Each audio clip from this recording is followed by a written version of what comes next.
Salut François, tu sors un nouveau film en DVD de Cascade de glace. Est-ce que tu peux nous raconter l'histoire de ce DVD? Donc ce DVD présente le film qui s'appelle La Sorcière Blanche, qui est donc un film réalisé par Bertrand Delapierre. Au début, on devait faire un petit 3 minutes pendant une ouverture avec Philippe Batou et Benoît Robert d'une nouvelle voix dans le fer à cheval, donc qui s'est intitulé La Sorcière Blanche, qui est une voix un peu de nouvelle génération dans le cirque, puisqu'il y a à la fois de la glace de haute difficulté et puis des parties rocheuses dans une paroi très très raide. Et puis on a embarqué donc Bertrand dans notre aventure, et puis finalement ça a duré plus de temps que prévu, puisqu'il nous a fallu retourner 3 fois de suite pour réussir à sortir en haut de la paroi. Et finalement, d'un petit documentaire qui devait retracer une première ascension, on en a fait une histoire qui retrace ce qui s'est passé dans le cirque du fer à cheval, qui est un site à la fois réputé et méconnu. C'est un peu un paradoxe, mais c'est vrai que tout le monde en a entendu parler et finalement pas grand monde connaît. Et qu'est-ce qui représente pour toi ce site d'escalade de glace? En fait, ce qui est marrant, c'est quand on retrouve tous les grimpeurs qui ont ouvert ou qui ont beaucoup grimpé dans le cirque du fer à cheval, on s'aperçoit que chacune des ascensions les a marqués durablement. Que ce soit Jacques Emery à la fin des années 70, qui avait donc réussi la cascade de Pisse-Vache, puis déjà la Folie de Gauche et puis la Genette, qui étaient des ascensions très en avance sur leur temps, puisque c'est toujours côté 6 techniquement aujourd'hui. Que ce soit la période au début des années 90 où avec des garçons comme Thierry Renaud, on avait monté un petit peu d'un cran la haute difficulté en glace, ou que ce soit la génération un petit peu plus récente qui a ouvert des cascades comme la Lyre Direct ou qui a fait des grands enchaînements là-bas, les gens ont toujours été très marqués et durablement par leurs ascensions au fer à cheval.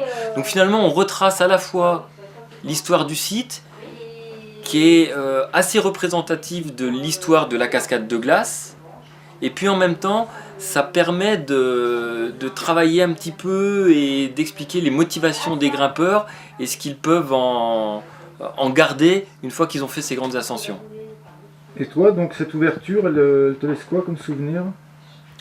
Ah, c'est rigolo parce qu'en fait c'est Philippe qui m'a rappelé un jour en disant qu'il avait repéré des lignes au fer à cheval, qui étaient des lignes que j'avais un peu mis en mémoire moi il y a quelques années en arrière, et puis finalement j'étais jamais retourné.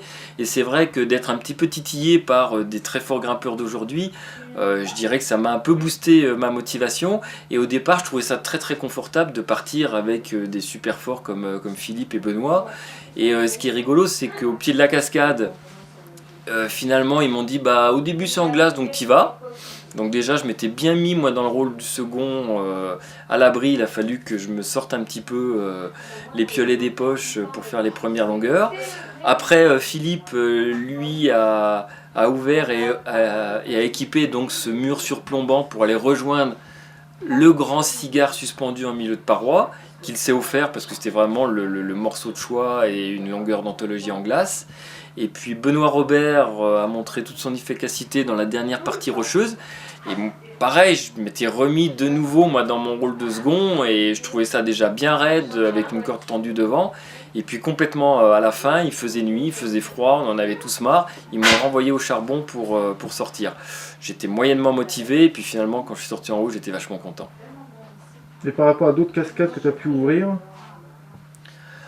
Après, c'est toujours difficile parce qu'on évolue dans le temps, et sa motivation évolue.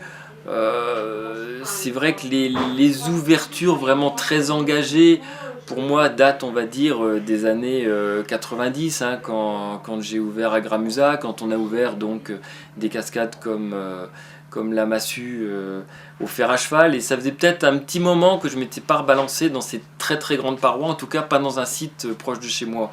Et voilà, c'était vraiment grand plaisir et grand bonheur de se retrouver de nouveau dans une voie d'ampleur à 3/4 d'heure de voiture de Chamonix. Et cette section de rocher au milieu, elle dénature pas la cascade pour toi? Qu'est-ce que ça... Non, le fait qu'il y ait des portions rocheuses, ça fait quand même longtemps qu'on s'est attaqué aux cascades interrompues, hein, en 87 dans des voies comme l'étoffe.